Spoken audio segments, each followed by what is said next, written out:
Behind the golden gates of Buckingham Palace, where centuries of tradition dictate every breath and bow, a storm was brewing that would shake the very foundations of the British royal family. What started as whispered conversations in marble corridors would explode into a public scandal that newspapers couldn't ignore. Picture this: one of the most important royal ceremonies of the year, months of meticulous planning, and then in a single moment, everything changes. A decision so shocking that it left even the most seasoned royal watchers speechless. The Queen Consort had made a move that would challenge decades of royal protocol, and when the dust settled, King Charles III's reaction would reveal just how deep the cracks in this royal marriage truly ran. This isn't just another palace intrigue. This is the story of power, jealousy, tradition, and revenge playing out on the world's most watched stage. A story where family loyalty is tested, where ancient customs clash with modern ambitions, and where one woman's decision would change the royal family forever. The truth behind what really happened that day has been buried under layers of royal secrecy and diplomatic silence. Until now, the morning sun cast long shadows across the manicured gardens of Clarence House as Camilla Parker Bowles, now Queen Consort, sat in her private study reviewing the guest list for the upcoming Royal Horticultural Society's annual ceremony. It was March 2024, and what should have been a routine royal engagement was about to become the catalyst for one of the most dramatic confrontations in recent royal history. Camilla had always been meticulous about these events. Every detail mattered when you were still proving your worth to a nation that had once despised you. The ceremony was particularly important because it celebrated her passion for gardening and environmental conservation, causes she had championed long before she married Charles. This was her moment to shine, to show Britain that she wasn't just the woman who had caused Diana's pain, but a queen consort worthy of respect and admiration. Princess Anne sat in her own office at Gatcombe Park, her practical boots still muddy from her morning ride. She was reviewing her calendar when her private secretary knocked and entered with a concerned expression. The woman handed Anne an official invitation, sealed with the royal crest. Anne's weathered hands, strong from years of equestrian work, broke the seal and unfolded the elegant cardstock. The Royal Horticultural Society cordially invites Her Royal Highness the Princess Royal to attend their annual awards ceremony as an honored guest. The invitation was standard royal protocol, but something felt different. Anne had been the Society's patron for over 2 decades. She had built relationships with every major figure in British horticulture. Her knowledge of plants, sustainable farming, and environmental conservation was legendary. Yet here she was, being invited as merely an honored guest. Anne's secretary cleared her throat nervously. "Your Royal Highness, there's something else. We've received word that Her Majesty the Queen Consort will be presenting the main awards and delivering the keynote address." The color drained from Anne's face. This ceremony had been her domain for 23 years. She had personally overseen the growth of the Society's influence and had been scheduled to present the Lifetime Achievement Award, the ceremony's most prestigious honor. The recipients had been chosen based on her recommendations. The entire program had been built around her expertise and relationships. "There must be some mistake," Anne said, her voice steady but cold. "Contact the palace immediately. I want to speak with my brother." But Charles was already aware of the situation. In his private sitting room at Clarence House, he was having an increasingly heated discussion with Camilla. The conversation had started civilly enough, but Charles's voice was rising with each exchange. "Darling, you can't simply take over Anne's ceremony. She's been the patron for over 2 decades. The horticultural community expects her to be there. They respect her knowledge and dedication." Camilla set down her teacup with slightly more force than necessary. Her voice remained calm, but there was steel underneath. "Charles, I am the Queen Consort now. These environmental and conservation causes are part of my official role. The public needs to see me taking leadership in these areas. Anne has had her time." "Anne has had her time?" Charles repeated, incredulous. "She's done more for British agriculture and environmental conservation than anyone in our family. She knows every major figure in that world personally. They trust her." "And they'll learn to trust me," Camilla replied firmly. "I've been working with environmental causes for years. I'm not some newcomer to this field. The ceremony will be perfectly fine under my leadership." Charles paced to the window, looking out at the same gardens Camilla had been admiring earlier. The irony wasn't lost on him that they were arguing about gardens while standing in one of the most beautiful private gardens in London. "This isn't about capability, Camilla. This is about respect and protocol. Anne deserves better than to be sidelined without consultation." "I consulted with you," Camilla said, though they both knew that wasn't quite true. She had informed him, not consulted him. "Charles, you need to understand something. I spent decades being seen as the other woman, the homewrecker, the person who destroyed the fairy tale. Now I'm queen consort, and I need to establish my own identity and my own areas of expertise. I can't spend the rest of my life playing second fiddle to the memory of Diana or living in the shadow of Anne's accomplishments. The mention of Diana hung in the air like a physical presence. Even now, years after her death, her memory could still change the dynamic of any conversation. Charles's expression softened slightly, but his jaw remained set. This isn't about Diana, and it's not about living in anyone's shadow. This is about doing what's right for the institution and for our family. Anne has earned her place in this ceremony. Meanwhile, at Gatcombe Park, Anne was making calls. Her first was to Sir James Morrison, the chairman of the Royal Horticultural Society. Morrison was clearly uncomfortable when he answered, "Your Royal Highness, I was hoping you wouldn't call until after we had sorted this matter out internally." "James, what exactly is there to sort out? I've been patron of this society for 23 years. I've personally recommended every recipient for this year's awards. I've been working on my keynote speech for weeks. What's happened?" Morrison's voice was strained. "We received a call from Clarence House 3 days ago. Her Majesty the Queen Consort's office informed us that she would be taking over the primary duties for the ceremony. They indicated this came directly from the King's wishes." Anne felt her blood pressure rising. "And you didn't think to confirm this with me directly?" "Your Royal Highness, we were told that this was a done deal. The Queen Consort's office was quite insistent. They said the King wanted to expand her public role in environmental matters and that this ceremony would be the perfect opportunity." "Did they indeed?" Anne said dryly. "And what exactly is my role to be?" "You're still very welcome to attend as an honored guest. Your seat will be in the front row, and we would love to have you present one of the smaller awards." The condescension in the offer was clear, even though Morrison was trying his best to sound respectful. Anne had gone from being the star of the show to being offered a consolation prize. "I see. And who made the decision about which awards I might be allowed to present?" "That would be, well, the Queen Consort's office handled all the arrangements." After ending the call, Anne sat in silence for several minutes. Her mind raced through the implications of what had just happened. This wasn't just about one ceremony. This was about establishing a new hierarchy within the royal family, and Camilla was making it clear that she intended to be at the top of it, just below Charles. Anne had never been one for dramatics or emotional outbursts. She had earned her reputation as the hardest-working royal, through steady, consistent dedication to her causes and duties. She didn't seek the spotlight, but she had always commanded respect. Now that respect was being undermined in the most public way possible. She called her daughter Zara, who was at home with her own children. Zara had inherited her mother's no-nonsense attitude and her ability to cut straight to the heart of any issue. "Mum, you sound upset. What's happened?" Anne explained the situation concisely. Zara's response was immediate and predictably blunt. "You can't do that. That's your ceremony. You've built those relationships over decades. The horticultural community respects you because you actually know what you're talking about, not because you married into the family." "That's rather the point, I think," Anne said. "She's establishing her territory. Then you need to fight back. You can't let her walk all over you.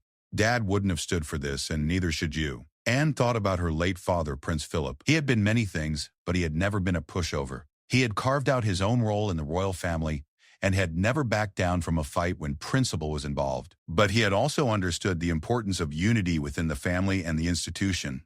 "It's more complicated than that, Zara. If I make this into a public battle, it damages the monarchy. The press would have a field day. And if you don't fight back, she'll think she can do this again.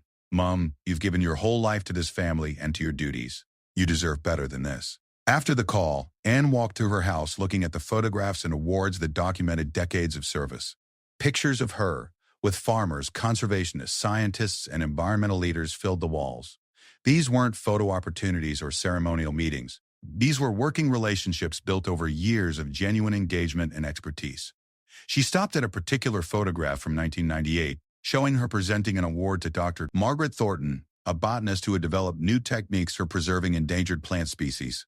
Dr. Thornton was now 78 and would be receiving the Lifetime Achievement Award at this year's ceremony. Anne had personally convinced the selection committee to honor her, knowing that Dr. Thornton's work had been overlooked for too many years.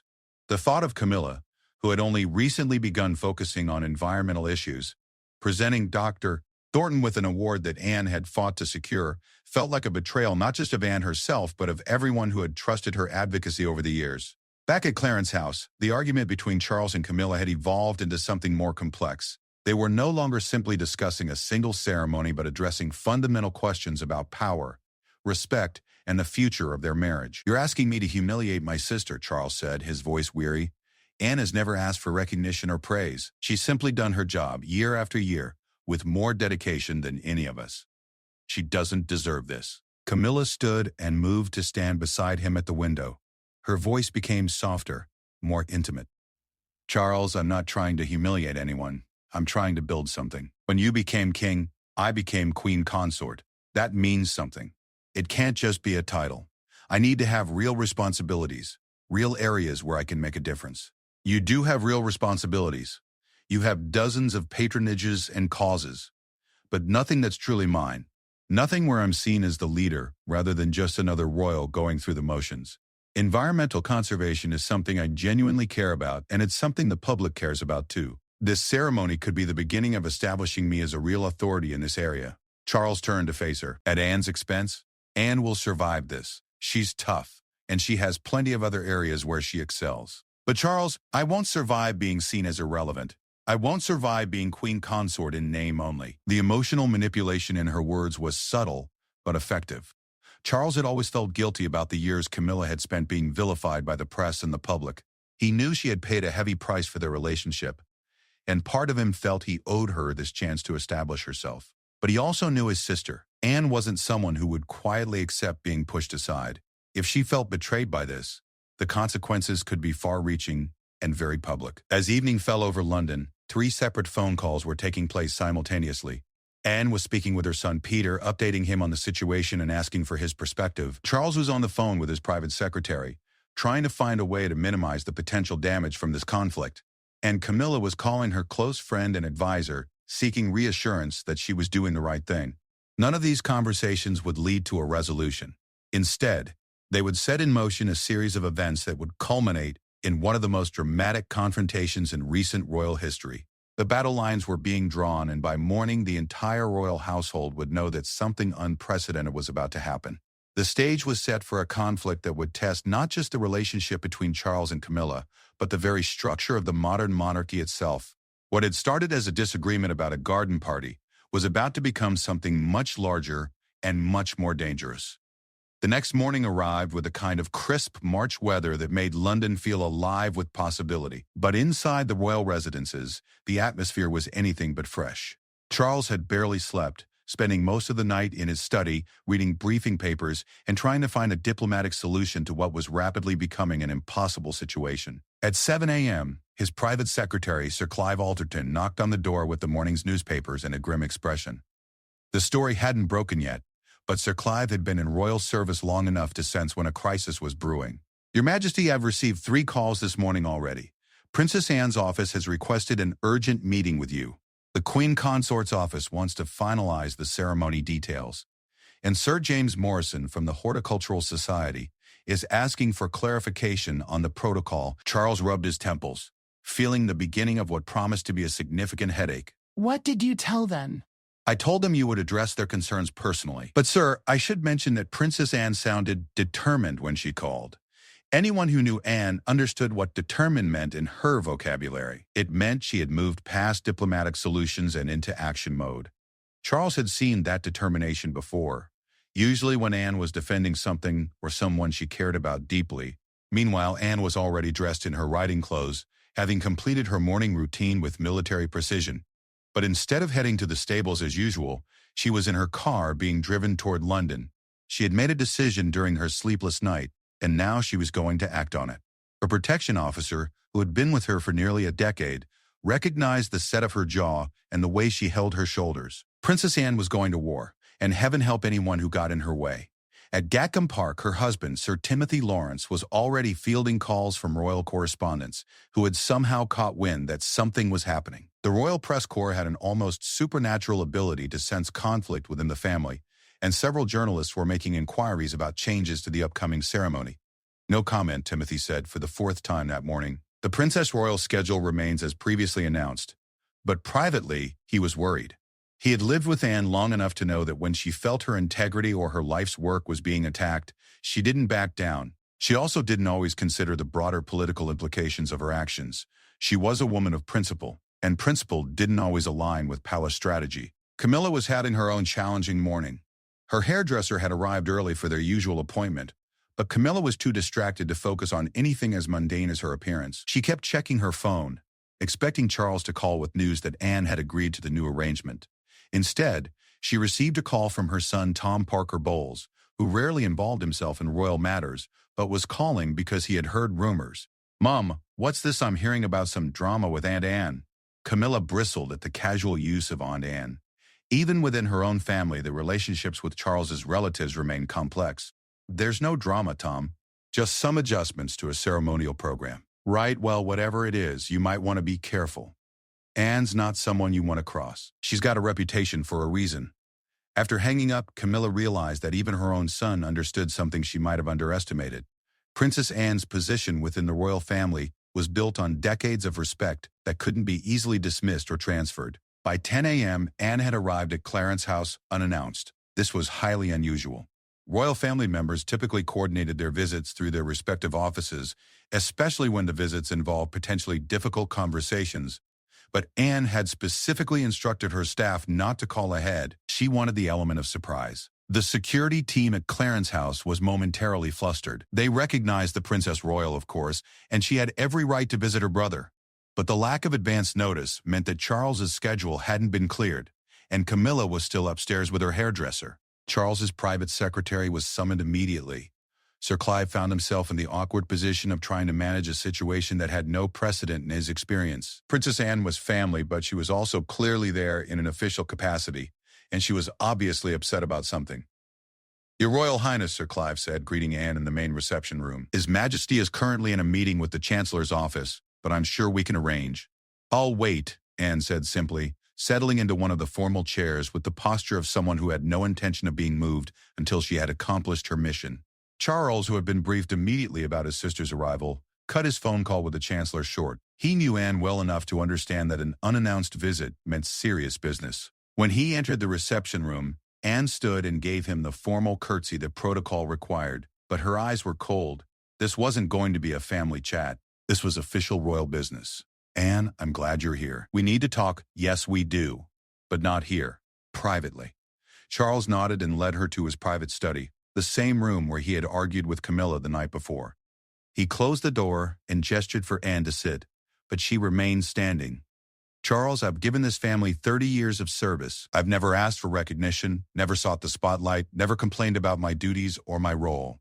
I've simply done the work. I know that and I appreciate. I'm not finished." Anne's voice was steady, but there was fire underneath. "I've built relationships in the environmental and agricultural communities that span decades. I understand these issues not because they're fashionable or politically useful, but because I've spent my life learning about them. The Horticultural Society ceremony isn't just another royal engagement for me. It's the culmination of 23 years of work." Charles felt the weight of what was coming. "Anne, I understand your concerns, but..." "No, you don't understand. If you understood, this wouldn't be happening. Charles, your wife has decided that she can simply take over my work, my relationships, and my responsibilities. She's decided that being queen consort gives her the right to claim ownership of anything she finds interesting. The use of your wife instead of Camilla was not accidental. Anne was drawing clear lines about family loyalty and respect. "That's not what's happening here," Charles said, but his voice lacked conviction. "Then what is happening? Because from where I stand, it looks like Camilla decided she wanted a high-profile environmental ceremony to establish her credentials, and you decided that my 2 decades of work could be sacrificed to give her what she wants." Charles sat down heavily in his chair. "And you know it's more complicated than that. Camilla needs to establish herself in areas where she can make a real contribution. Environmental conservation is important to both of you." "Environmental conservation is my life's work, Charles. It's not a hobby I picked up to look good in the press. I know every major figure in British agriculture personally. I understand soil science, water management, sustainable farming practices, and conservation biology. I don't just show up and smile for photographs." The accusation was clear. Camilla was a dilettante who was interested in the photo opportunities rather than the actual work. Charles felt trapped between his loyalty to his wife and his respect for his sister. "Anne, nobody is questioning your expertise or your dedication. But Camilla isn't the lightweight you're suggesting. She's been involved in environmental causes for years. Has she? Or has she been involved in the kind of high-profile charity work that looks good on paper but doesn't require any real knowledge or commitment? The question hung in the air because they both knew the answer. Camilla's environmental work had been sincere but relatively superficial compared to Anne's deep technical knowledge and long-term relationships. At that moment, there was a soft knock on the door. Camilla entered without waiting for permission, having finished with her hairdresser and been informed of Anne's arrival. "Anne, how lovely to see you," Camilla said, her voice carefully modulated to sound warm and welcoming. "I hope you're here to help us work out the details for the ceremony." Anne turned to look at Camilla directly. "I'm here to inform my brother that I will not be attending a ceremony where my role has been reduced to that of a decorative guest." The temperature in the room seemed to drop. Charles started to stand, but Anne held up her hand. "I'm also here to inform you both that I will be holding my own event on the same day. The British Agricultural Society has agreed to host a symposium on sustainable farming practices. Dr. Margaret Thornton, who was supposed to receive the Lifetime Achievement Award at your ceremony, has agreed to be our keynote speaker." The implications were immediately clear to everyone in the room. Anne wasn't just declining to attend Camilla's version of the ceremony. She was creating a competing event that would highlight the difference between superficial royal patronage and genuine expertise. Camilla's carefully composed expression cracked slightly. "Anne, surely we can work together on this. There's no need for competing events. There's no need for you to take over my ceremony either, but here we are." Charles felt the situation spiraling beyond his control. "Both of you, please. We're family. We need to find a solution that works for everyone." Anne looked at her brother with something approaching pity. "Charles, you've made your choice. You've decided that Camilla's desire for a high-profile environmental platform is more important than my 23 years of service to the Horticultural Society. That's your prerogative as king. But don't expect me to pretend that it's anything other than what it is." "And what is it?" Camilla asked, her voice rising slightly. Anne turned back to her.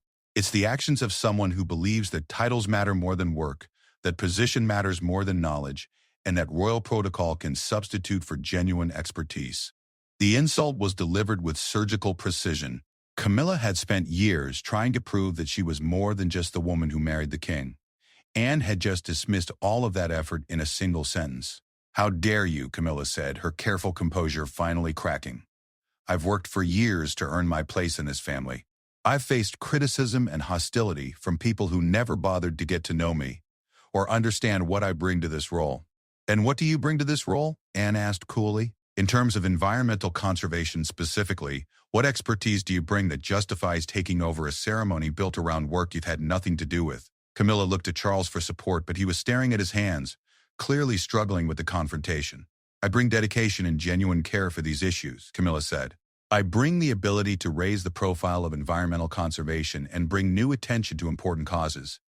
"You bring publicity," Anne corrected, "which is valuable, but it's not the same thing as knowledge or relationships or years of actual work."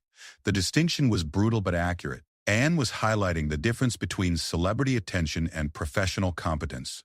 Charles finally looked up. "Anne, I think you're being unfair. Camilla has been genuinely involved in environmental issues, has she? Name one scientific paper she's read on soil conservation.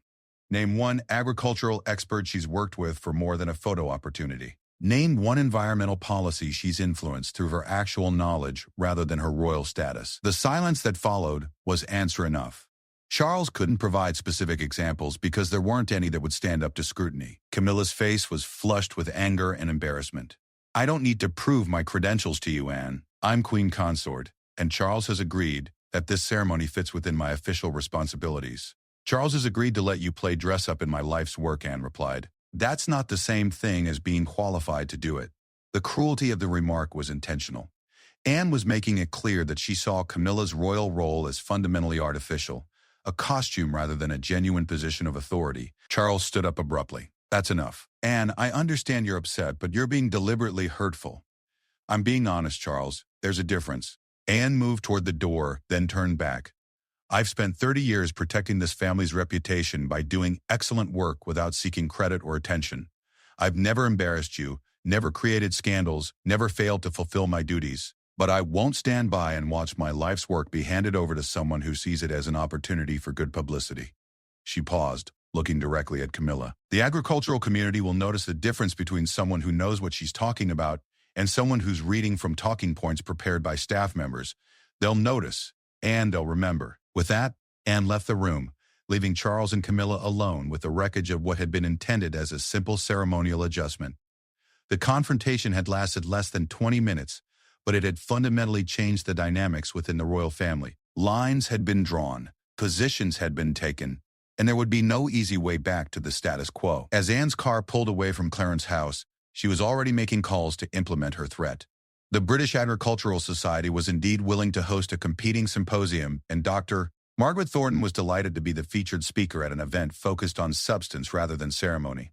Back in Charles's study, the king and his queen consort faced the reality that Anne's threat was not an idle one. She had the relationships, the expertise, and the respect within the agricultural community to make her alternative event more meaningful than the ceremony they had planned to take over. The question now was whether Charles would back down and try to restore his sister to her original role, or whether he would support his wife and risk a very public battle that could damage the entire royal family's reputation. The morning of reckoning had arrived, and the decisions made in the next few hours would determine not just the fate of a single ceremony, but the future relationship between the king, his sister, and his wife. Within hours of Anne's departure from Clarence's house, the royal communications machine was working overtime. But instead of managing the crisis, the various factions within the royal household were making it worse. Charles's private office was trying to find a diplomatic solution. Camilla's staff were preparing talking points that would justify her takeover of the ceremony. And Anne's office was quietly but efficiently organizing what was already being called the alternative event. The first sign that the situation had moved beyond private family drama came when Sir James Morrison from the Royal Horticultural Society called an emergency meeting of his board. The society found itself in an impossible position. They had been told by Clarence's house that the Queen Consort would be taking over the ceremony, but they had just received a call from Princess Anne's office informing them that she would not be attending and would instead be hosting a competing event. "This is unprecedented," said Lady Margaret Fitzwilliam, one of the Society's longest-serving board members. "In 30 years of organizing these ceremonies, we've never had competing members of the royal family." Morrison was sweating despite the cool March weather. The society depended on royal patronage for both credibility and funding. Offending either the king or the Princess Royal could have serious consequences for their organization. "What exactly did Princess Anne's office say?" asked Dr. Robert Henley, the society's chief scientific advisor. "They were very polite but very clear," Morrison replied. "They said that Her Royal Highness felt that the changes to the ceremony no longer aligned with her vision for recognizing excellence in horticulture and conservation.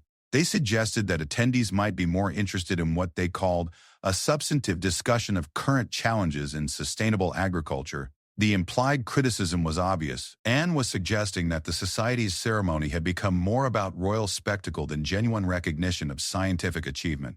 Dr. Henley, who had known Anne for over 15 years and had genuine respect for her knowledge, spoke carefully. "I have to say, if we're talking about actual expertise in agricultural science and conservation, there's really no comparison between the Princess Royal and the Queen Consort. But we can't say that publicly," Lady Fitzwilliam pointed out. "We can't be seen to be choosing sides between members of the royal family." Meanwhile, at the offices of several major newspapers, royal correspondents were beginning to piece together the story. The first hints had come from sources within the agricultural community who had received invitations to Anne's alternative event. The invitations themselves were masterpieces of diplomatic language that nonetheless made the conflict clear to anyone who understood royal protocol. Rebecca Phillips, royal correspondent for The Times, was on the phone with a contact at the British Agricultural Society. "So let me understand this correctly. Princess Anne is hosting a competing event on the same day as the ceremony she was supposed to lead?" "That's correct. And the guest list for her event reads like a who's who of actual experts in the field. These aren't just ceremonial attendees. These are the people doing the real work in sustainable agriculture and conservation." Phillips understood the implication immediately. Anne was making a statement about the difference between genuine expertise and royal ceremonial duties. This wasn't just a family squabble. This was a fundamental challenge to how the modern monarchy balanced substance with spectacle. At Clarence's house, Charles was discovering that his sister's threat had been far from empty. His private secretary handed him a list of the people who had already confirmed their attendance at Anne's event, and Charles felt his heart sink. It was a list of the most respected names in British agriculture, environmental science, and conservation policy. "Sir, there's something else," Sir Clive said hesitantly. We've received word that several of the award recipients for the Horticultural Society ceremony are reconsidering their attendance. What do you mean, reconsidering? Dr. Margaret Thornton has formally declined to attend. She's released a statement saying she feels her work is better recognized at an event focused on scientific achievement rather than royal ceremony. Two other major recipients have made similar statements. Charles realized that Anne had done more than simply threaten to host a competing event. She had essentially gutted the original ceremony by convincing the most prestigious recipients to join her alternative gathering instead. Camilla entered the room at that moment, having overheard the last part of the conversation. Her face was pale, and her usual composure was clearly strained. "How many have we lost?" she asked directly. Sir Clive consulted his notes. As of this morning, 3 of the 5 major award recipients have declined to attend the original ceremony. Several board members of various agricultural organizations have also indicated they'll be attending the Princess Royals event instead. The silence that followed was deafening. Camilla's carefully planned debut as a serious environmental advocate was being systematically destroyed by Anne's superior relationships and genuine credibility within the scientific community. "Can we postpone?" Charles asked quietly. "Sir, the ceremony is in 5 days. The media has been invited, the venue is booked, and postponing would essentially confirm that there's a serious conflict within the family." Charles felt trapped. Moving forward with a ceremony that had been stripped of its most prestigious elements would be embarrassing for both him and Camilla. But backing down and restoring Anne to her original role would be seen as capitulating to pressure and would undermine his authority as king. That afternoon, Anne received an unexpected visitor at Gatcombe Park. Prince William arrived unannounced, much as Anne had done at Clarence House the day before. But William's visit was different in tone and purpose. Anne greeted her nephew formally but warmly. She had always had a good relationship with William, who respected her work ethic and her no-nonsense approach to royal duties. "Aunt Anne, we need to talk about what's happening with this ceremony." "What about it?" Anne asked, though she knew exactly why William was there. "You know what about it? The family can't afford a public battle right now. The monarchy's approval ratings are still recovering from the transition after Grandmama's death. A visible conflict between father and you would be a gift to Republicans and critics." Anne led William to her sitting room, where they could speak privately. "William, I've never created problems for this family. I've done my duty quietly and efficiently for 30 years. But I won't have my life's work dismissed so that your stepmother can enhance her public image." William winced at the use of stepmother. Even within the family, Camilla's position remained somewhat complex, especially with the younger generation. "That's not what's happening here," William said, though his voice lacked conviction. "Isn't it then explain to me why someone with no background in agricultural science, no relationships within the conservation community, and no demonstrated expertise in environmental policy should take over a ceremony built around 23 years of my work?" William had no good answer because there wasn't one. The decision had been made for political reasons, not practical ones. "On Anne, even if you're right about the substance, the optics of this conflict are terrible for all of us. Can't you find a way to work with Camilla instead of against her?" "I tried to work with her, William. I've been trying to work with her for years. But she's made it clear that she sees my areas of expertise as things she can simply claim for herself because she's queen consort." Anne stood and walked to the window, looking out at her own gardens. "Do you know what the difference is between me and your stepmother, William?" Anne. "The difference is that when I became involved in agricultural and environmental issues 30 years ago, I spent years learning about them. I read the scientific papers, I visited farms and research facilities. I built relationships with experts who taught me what I needed to know. I earned my credibility through work, not through position." She turned back to face William. "Camilla wants the credibility without doing the work. She wants the respect without earning it. And your father is willing to sacrifice my reputation to give it to her." William felt the weight of being caught between family loyalty and institutional necessity. "What would it take for you to reconsider?" "A public acknowledgement that this ceremony was reassigned without consultation with me, and a commitment that future decisions about my areas of responsibility will involve actual discussion rather than royal decree. You know that's not going to happen. Father can't be seen backing down from a decision he's already made. Then he'll have to live with the consequences of that decision." That evening, the first newspaper story broke. The headline in the Daily Telegraph read, "Royal Garden Party. Palace sources suggest tension over environmental ceremony." The story was carefully worded to avoid direct accusations, but it made the conflict clear to anyone familiar with royal protocol. The article quoted unnamed sources suggesting that there had been adjustments to the ceremony lineup that had concerned some members of the royal family. It also noted that Princess Anne would be hosting an alternative event featuring leading scientists and agricultural experts. Within hours, the story had been picked up by other publications. The Royal Press Corps, which had been relatively quiet during the transition to Charles's reign, suddenly had a genuine scandal to investigate. Charles read the newspaper coverage with growing alarm. His communications team was already fielding calls from journalists asking for official comment on the rift between the king and Princess Anne. "We need to end this quickly," Charles told his private secretary. "Every day this continues makes it a bigger story. Sir, Princess Anne's office has indicated that she's willing to speak to the press about her alternative event. If she goes public with her reasons for hosting it," Charles didn't need Sir Clive to finish the sentence. "If Anne spoke publicly about why she felt compelled to create a competing event, she would effectively accuse Camilla of being unqualified for the role she had claimed. The resulting headlines would be devastating." At the same time, Camilla was having her own crisis of confidence. Her closest advisors were suggesting that she might want to consider stepping back from the ceremony entirely to avoid further controversy. "If I back down now," Camilla told her private secretary, "I'll never be taken seriously in this role. People will see me as someone who can be pushed around by the other members of the family. But ma'am, if the ceremony goes forward without the major award recipients, it will be seen as a failure. That might be worse for your reputation than stepping back gracefully." Camilla realized she was facing a no-win situation. Moving forward with a ceremony that had been gutted by Anne's superior relationships would be embarrassing, but backing down would be seen as admitting that she had overreached. That night, Charles made a decision that would prove to be the point of no return. Instead of trying to find a compromise, he decided to double down on supporting Camilla. He called Anne directly. "Anne, this has gone far enough. I'm asking you, as your king and your brother, to attend the ceremony and support Camilla in this role. And I'm telling you as your sister, and as someone who has served this family faithfully for 30 years, that I will not be a prop in a ceremony designed to give your wife credentials she hasn't earned. Anne, you're forcing me to choose between you and my wife." No, Charles. "You already made that choice. I'm simply responding to it." The call ended with both siblings angry and neither willing to compromise. The battle lines were now firmly drawn, and the conflict was about to become very public and very ugly. The next morning brought news that neither Charles nor Camilla had anticipated. Dr.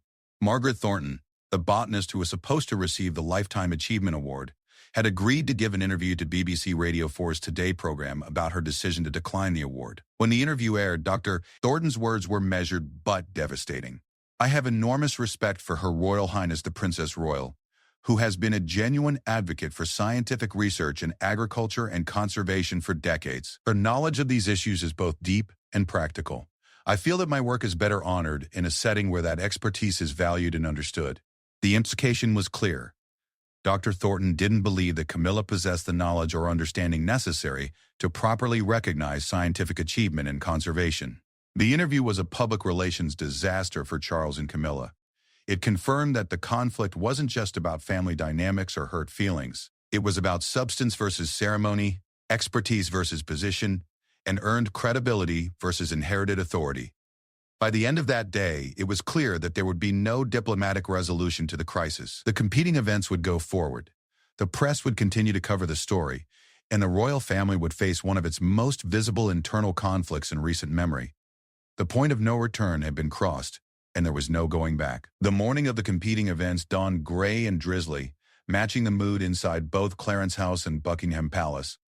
Charles had barely slept, spending most of the night pacing his study and trying to find a way to minimize the damage that was about to unfold publicly. The press coverage had intensified over the past 3 days, with headlines growing more sensational and commentary becoming more critical of the royal family's apparent inability to manage internal conflicts. At 8 a.m., Charles's private secretary delivered the morning briefing with an expression that suggested the news was even worse than expected. Sir Clive placed a stack of newspapers on the king's desk, each carrying headlines that made Charles's stomach tighten with anxiety. "Royal rift deepens as Princess Anne challenges Queen Consort's authority."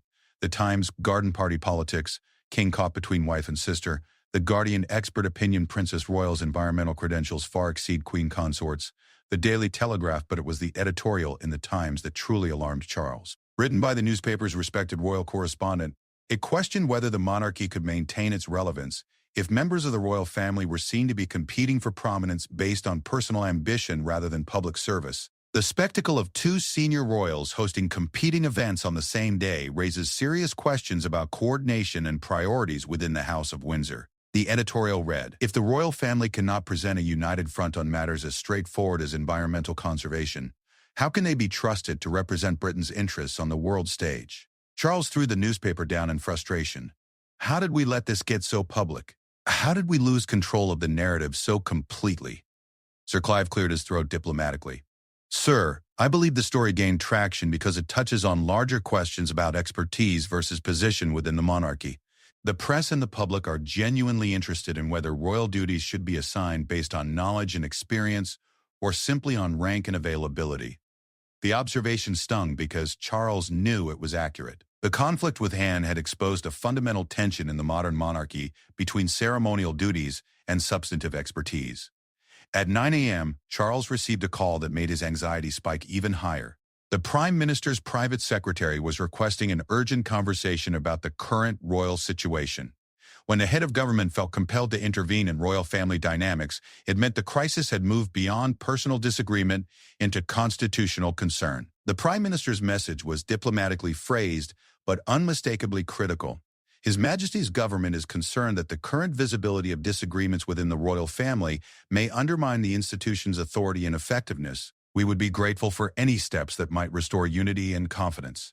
In other words, the government was telling Charles to resolve the crisis before it damaged the monarchy's reputation further. But Charles was no longer sure that resolution was possible without one side or the other suffering a humiliating public defeat. Meanwhile, at Anne's event location, the atmosphere was markedly different. The British Agricultural Society's headquarters in central London was buzzing with genuine excitement as some of the most respected names in environmental science and sustainable agriculture gathered for what was being called a working symposium rather than a ceremonial event. Dr. Margaret Thornton arrived early, and her presence immediately validated Anne's alternative gathering. At 78, she remained one of Britain's most respected botanists, and her decision to speak at Anne's event instead of accepting the royal award had sent a clear message about the difference between genuine recognition and ceremonial honor. Anne herself was in her element, moving through the crowd with the confidence of someone who genuinely belonged among these experts. She discussed soil conservation techniques with a farmer from Yorkshire, debated water management strategies with an environmental engineer, and reviewed research findings with university scientists. These weren't polite royal conversations designed for photo opportunities. These were substantial discussions between knowledgeable professionals. "Your Royal Highness," Dr. Thornton said when Anne approached her, "I want you to know how much I appreciate this alternative. This feels like recognition from people who understand the work, rather than just ceremonial acknowledgement." "That's exactly what I hoped it would be," Anne replied. "Real work deserves real understanding, not just royal smiles and photo opportunities." The comment was clearly intended as a contrast to what would be happening at Camilla's ceremony later that morning. At the Royal Horticultural Society's event, the atmosphere was tense despite attempts to maintain royal protocol and dignity. Camilla had spent extra time with her styling team, understanding that every aspect of her appearance would be scrutinized by a press corps looking for signs of stress or insecurity. But when she arrived at the venue, the optics were immediately problematic. Several seats that should have been occupied by major award recipients remained empty. The guest list, while respectable, was noticeably smaller and less impressive than had been originally planned. Most damaging of all, the press section was filled with journalists who were clearly more interested in the story of conflict than in the environmental awards being presented.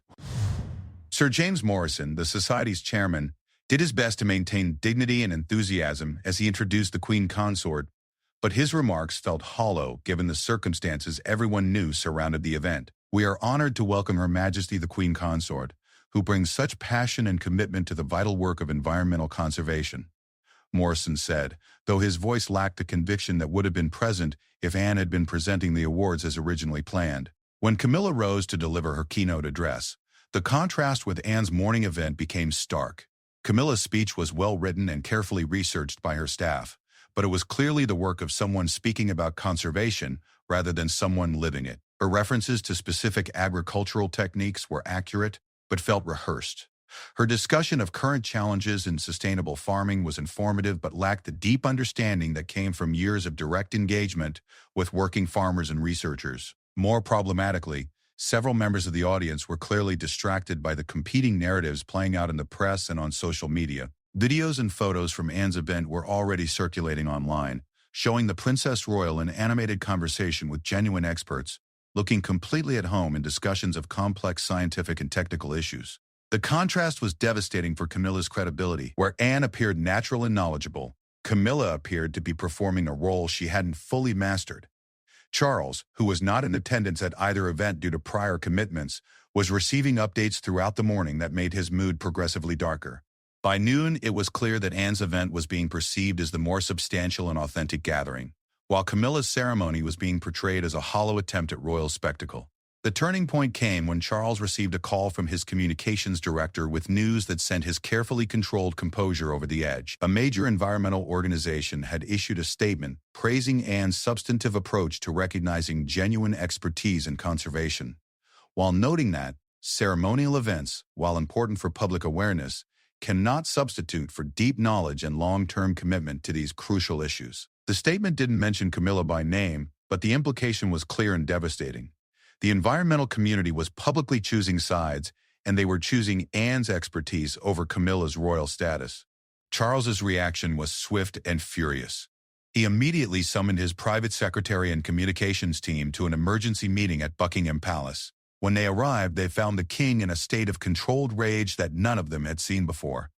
"This stops now," Charles said, his voice tight with anger. "I will not have my sister undermining my wife's authority and embarrassing this family any further." Sir Clive attempted to provide perspective. "Sir, Princess Anne's event has been quite successful, and the coverage has actually been quite positive for the royal family's engagement with substantive issues." "Positive?" Charles interrupted. "Positive? Half the newspapers are suggesting that my wife is unqualified for her role, while my sister is portrayed as the only competent member of the family. How is that positive?" The communications director, Sarah Jennings, spoke carefully. "Your Majesty, the public does seem to appreciate seeing members of the royal family with genuine expertise in their areas of focus. Princess Anne's reputation for competence and hard work has always been one of the monarchy's strongest assets." "Are you suggesting that Camilla lacks competence?" Charles's voice was dangerously quiet. "Not at all, sir. But the public and the press do make distinctions between inherited authority and earned expertise. Princess Anne has spent decades building relationships and knowledge in environmental and agricultural fields. That's difficult to replicate quickly." Charles felt the truth of the observation, but it only made him angrier. He was being forced to acknowledge that his wife's position as queen consort couldn't automatically grant her the credibility that Anne had earned through 30 years of dedicated work. "I don't care about the distinctions the press wants to make," Charles said. "Anne is a member of this family and she owes loyalty to this family. Her behavior today has been disloyal and destructive." The royal staff exchanged glances. They all understood that Anne's behavior had been to host a successful event focused on her genuine areas of expertise, while declining to participate in a ceremony that had been reassigned without her consultation. From their perspective, Anne's actions had been professional and appropriate, even if politically inconvenient for Charles and Camilla. But they also understood that Charles was not in a mood to hear objective analysis. He was a husband defending his wife, and a king whose authority had been publicly questioned by his own sister. "What are my options?" Charles asked. Sir Clive hesitated before responding. "Sir, legally and constitutionally, you have significant authority over royal duties and protocols. You could formally reassign Princess Anne's patronages and ceremonial responsibilities. You could limit her public engagements or modify her role within the royal family." The suggestion hung in the air like a physical presence. Charles was being offered the nuclear option, using his authority as king to punish his sister for challenging his wife. "And what would be the consequences of such actions?" Charles asked. "Politically, it would be extremely risky," the communications director said bluntly. "Princess Anne is one of the most respected members of the royal family. She's seen as hardworking, competent, and dedicated. Taking action against her for defending her areas of expertise would likely generate significant negative coverage and public criticism. It might also prompt Princess Anne to speak more publicly about the circumstances that led to this conflict," Sir Clive added diplomatically. "Her restraint so far has been notable, but if she felt she was being unfairly punished, Charles understood the implication. So far, Anne had expressed her displeasure through actions rather than words. She had created a competing event and allowed others to speak about her qualifications. But she hadn't given interviews or made public statements criticizing Camilla directly. If Charles attempted to punish her, she might feel justified in going public with her full perspective on the situation. The image of his sister giving a television interview about her treatment by the royal family made Charles feel physically ill. Anne's reputation for honesty and directness meant that such an interview would be devastating for both him and Camilla. But Charles's anger was beyond rational calculation. He felt that his authority as king and his loyalty as a husband demanded action against Anne, regardless of the political consequences. "Schedule a private meeting with Anne for tomorrow morning," Charles ordered. "She's going to understand that this family operates as a unit, not as a collection of independent operators pursuing their own interests." The staff members present understood that they were witnessing a point of no return in the relationship between Charles and Anne. The king was preparing to use his royal authority to resolve a family conflict, and the results were likely to be explosive. As the afternoon wore on and reports came in from both events, the contrast in coverage became even more stark. Anne's symposium was being praised as a genuine contribution to environmental discourse, while Camilla's ceremony was being described as professionally executed but lacking the authentic expertise that made previous year's events so meaningful. The most damaging coverage came from a science journalist who had attended both events. Her article, published online that evening, directly compared the two gatherings and concluded that the difference between genuine expertise and ceremonial involvement in environmental issues was never more clear than in today's competing royal events. Charles read the article with mounting fury. His wife was being publicly humiliated, his authority as king was being questioned, and his sister was being praised for actions he saw as disloyal and destructive. By evening, Charles had made his decision. Anne would face the full weight of his displeasure, and she would understand that challenging the queen consort meant challenging the king himself. The stage was set for a confrontation that would determine not just the future of Charles and Anne's relationship, but the very nature of authority and expertise within the modern British monarchy. The call came at 7 a.m. sharp, delivered by Anne's private secretary, with the formal language that indicated serious royal business. "Her Royal Highness is requested to attend an audience with His Majesty the King at Buckingham Palace at 10 a.m. today. The matter is urgent and confidential." Anne had been expecting this summons since the moment she had decided to host the alternative event. She understood her brother well enough to know that public embarrassment would trigger his anger, and yesterday's coverage had been more damaging to Charles and Camilla than even she had anticipated.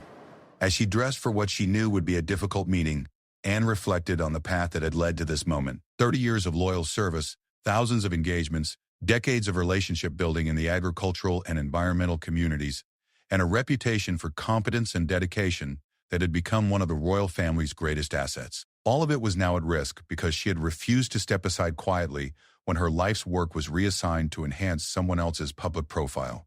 Her husband Timothy found her in the morning room, reading the newspapers over breakfast. The coverage was extensive and, from Anne's perspective, largely accurate.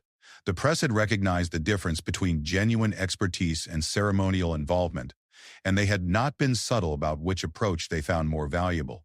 "Are you ready for this?" Timothy asked, knowing that the meeting with Charles would likely determine Anne's future role within the royal family. "I've been ready for this conversation for decades," Anne replied. "I've always known that eventually I might have to choose between family loyalty and professional integrity. I just didn't expect it to come to this over something so fundamental as recognizing the difference between real work and royal theater." The drive to Buckingham Palace gave Anne time to prepare her thoughts. She understood that Charles would be operating from a position of wounded pride and protective fury. As king, he had the authority to significantly restrict her role and responsibilities. As her brother, he felt that she had embarrassed and betrayed him. The combination made him dangerous in ways that she had never had to navigate before. When she arrived at the palace, the atmosphere was unmistakably tense. The staff members she encountered were professionally courteous but clearly uncomfortable. Word of the conflict had spread throughout the royal household, and everyone understood that they were witnessing a fundamental shift in family dynamics. Sir Clive Alderton met Anne in the main corridor and escorted her to the king's private study. His demeanor was formal and cautious, reflecting his awareness that he was facilitating a conversation that could have lasting consequences for the monarchy. "His Majesty is waiting for you, Your Royal Highness," Sir Clive said as he opened the study door. Charles stood behind his desk when Anne entered, a position that emphasized his authority while maintaining distance. His expression was controlled but cold, and Anne immediately understood that this would not be a brotherly conversation, but a royal audience in the most formal sense. "Anne." Charles's greeting was curt and offered no invitation to sit. "Your Majesty." Anne's response was equally formal, accompanied by the curtsy that protocol required. The use of titles instead of names established the tone immediately. This was not Charles and Anne, brother and sister working through a family disagreement.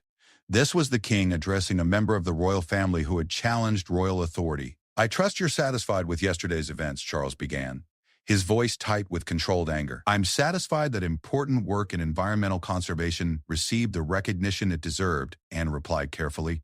"Don't play word games with me, Anne. You deliberately undermined Camilla's ceremony. You used your relationships and reputation to embarrass my wife and, by extension, me." Anne met his gaze directly. "I hosted an event focused on substantive discussion of agricultural and environmental issues. If that embarrassed anyone, it's because the comparison highlighted important differences in approach and expertise." "Differences?" Charles's voice rose slightly. "You mean you wanted to demonstrate that you consider yourself superior to my wife? You wanted to show the world that Camilla doesn't deserve the role she's been given." "I wanted to show the world what genuine engagement with environmental issues looks like," Anne corrected.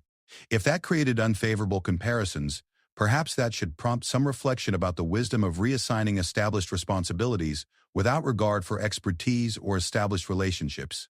Charles moved from behind his desk, his composure beginning to crack. "You have no right to question my decisions about royal duties and responsibilities. I am the king, and I decide how this family operates. And I am a senior member of this family who has served with distinction for 30 years, Anne replied, her voice remaining steady despite the rising tension. "I have the right to expect that decisions affecting my life's work will be made with some consideration for the relationships and expertise I've developed." "Your life's work?" Charles's tone was incredulous. "And you attend garden parties and present awards. You're not a scientist or a farmer or a policymaker. You're a member of the royal family performing ceremonial duties." The dismissal was cruel and inaccurate, and Anne felt her own control beginning to slip. "If that's truly how you see 30 years of work, then you understand neither the nature of my service nor the responsibilities of modern royalty. I understand that you've forgotten your place," Charles shot back. "I understand that you've allowed press coverage and public admiration to convince you that you're more important than you actually are." The words were designed to wound, and they succeeded. Anne felt the sting of being reduced to royal ceremonial functions by someone who should have understood the depth and substance of her work better than anyone. "My place," Anne said, her voice now carrying an edge of real anger, "has been defined by competence, dedication, and genuine service to causes that matter. If you want to redefine that place to mean smiling and staying quiet while less qualified people take over my work, then perhaps we need to discuss what my place in this family actually is." The threat was subtle but unmistakable. Anne was suggesting that if her role was to be diminished to mere ceremony, she might reconsider whether that role was worth maintaining. Charles understood the implication and felt his anger spike even higher. "Are you threatening to leave your royal duties?" "I'm suggesting that if my expertise and established relationships are considered irrelevant to my royal duties, then perhaps my understanding of those duties differs from yours." "Your royal duties are what I say they are," Charles said, his voice now openly angry. "Your responsibilities are assigned by me, as king, based on the needs of the institution and the family." "And what are the needs of the institution, Charles?" Anne asked, using his name deliberately to remind him that they were family as well as monarch and subject. "Do the needs of the institution include maintaining credibility and competence? Do they include ensuring that royal patronage actually supports and advances important causes rather than simply providing photo opportunities?" "The needs of the institution include family unity and loyalty," Charles replied. "They include supporting decisions made by the head of the family even when you might personally disagree with them. Even when those decisions damage the causes we're supposed to support, even when they undermine relationships built over decades of genuine engagement." Charles felt trapped by the logic of Anne's questions, which only made him angrier. She was right that reassigning her ceremonial responsibilities to Camilla had been driven more by political considerations than by practical ones. But acknowledging that would mean admitting that he had prioritized his wife's image over the effectiveness of royal environmental advocacy. "And this discussion is over. You will publicly support Camilla's expanded role in environmental causes. You will attend future ceremonies and events as assigned. You will stop creating competing events that divide attention and resources from official royal activities." The ultimatum hung in the air between them. Charles was using his authority as king to demand compliance, but they both knew that he couldn't actually force Anne to appear enthusiastic or engaged at events she felt were inappropriate. "And if I don't agree to those terms?" Anne asked quietly. Charles hesitated. The nuclear option, removing Anne from her official duties entirely, remained available to him, but the political consequences would be severe. Anne was too popular and too respected for such an action to be seen as anything other than petty punishment for challenging royal authority. "Then we'll discuss a significant reduction in your official responsibilities and public role." Charles said finally. Anne understood that she was being offered a choice between submission and exile. Submit to having her life's work subordinated to Camilla's image building, or face being pushed to the margins of the royal family. I see, Anne said. So this is what family loyalty means in your reign. Quiet compliance with decisions made without consultation, regardless of the impact on the work itself or the people it's supposed to serve. This is what family loyalty has always meant, Anne. The institution comes first. Personal preferences and individual pride come second. And competence and genuine service? And the trust of the communities we're supposed to serve? Where do those rank in your priorities? Charles felt the justice of her questions, but couldn't acknowledge it without undermining his entire position. Those are important considerations, but they can't override the need for family unity and clear lines of authority. Anne looked at her brother for a long moment, seeing not the king, but the man who had always struggled to balance his personal needs with his institutional responsibilities. She understood that his anger came from feeling caught between competing loyalties to his wife, to his sister, and to the crown. But understanding didn't change the fundamental reality of the situation. Charles had chosen to support Camilla's ambitions over Anne's established expertise, and he was now demanding that Anne accept that choice without public criticism or private resistance. Charles, Anne said, returning to his name one final time, I've spent my entire adult life serving this family and this institution. I've never asked for recognition or praise. I've never sought the spotlight or created controversy. I've simply tried to do excellent work in the areas where I could make a genuine contribution. She paused, gathering her thoughts for what she knew would be her final statement on the matter. But I won't pretend that ceremony is the same thing as substance. I won't smile and nod while important work is treated as a prop for someone else's public relations campaign. If that means my role in this family needs to change, then perhaps it's time for that conversation. Charles felt the finality in her words and realized that he had pushed the confrontation to a point where neither of them could back down without losing face. His anger had driven him to demand unconditional surrender from someone who had never learned to surrender. Fine, Charles said, his voice cold with controlled fury. Your official duties will be reviewed and reassigned as appropriate. Your patronages will be evaluated for their continued relevance to royal priorities. Your public schedule will be managed through my office rather than your own. The punishment was comprehensive and humiliating. Charles was essentially placing Anne under royal supervision, treating her like a wayward family member who couldn't be trusted to represent the monarchy appropriately. Anne nodded slowly, understanding that she had just witnessed the end of her relationship with her brother, as she had known it for 70 years. They would remain family, but the trust and mutual respect that had survived all previous disagreements had been destroyed. I understand, Anne said simply. Is there anything else you wish to discuss? Charles wanted to say something that might restore some element of their previous relationship, but his pride and anger prevented him from finding the words. He had committed himself to a course of action that made reconciliation impossible without one of them capitulating entirely. No, that's all. Anne curtsied one final time, a gesture that now felt like mockery of the relationship they had once shared. Your Majesty. As she left the palace, Anne understood that she had just lived through one of the defining moments of Charles's reign. His decision to punish her for challenging Camilla's authority would have consequences that extended far beyond their personal relationship. The press would eventually learn about the restrictions placed on Anne's role, and the contrast between her treatment and Camilla's elevation would become another symbol of the tensions within the modern monarchy. More importantly, the environmental and agricultural communities that had trusted Anne's advocacy would understand that their concerns had been subordinated to royal politics. Charles, alone in his study after Anne's departure, felt the weight of what he had just done. He had used his royal authority to punish his sister for refusing to subordinate her expertise to his wife's ambitions. The decision felt simultaneously necessary and deeply wrong. In the days that followed, the consequences of the confrontation would ripple through the royal family and the broader institutions they served. Charles had won the immediate battle by asserting his authority, but the cost of that victory would haunt his reign for years to come. The royal family had survived the crisis, but it had also been fundamentally changed by it. The balance between authority and expertise, between family loyalty and professional integrity, had been decided in favor of hierarchical power over substantive competence. The long-term implications of that choice would become clear only with time, but the immediate result was unmistakable. Anne's removal from the ceremony had become Anne's removal from the inner circle of royal decision-making. And Camilla's elevation had come at the cost of one of the monarchy's most valuable assets, the respect and trust of the communities the royal family was supposed to serve. The confrontation was over, but the damage was just beginning.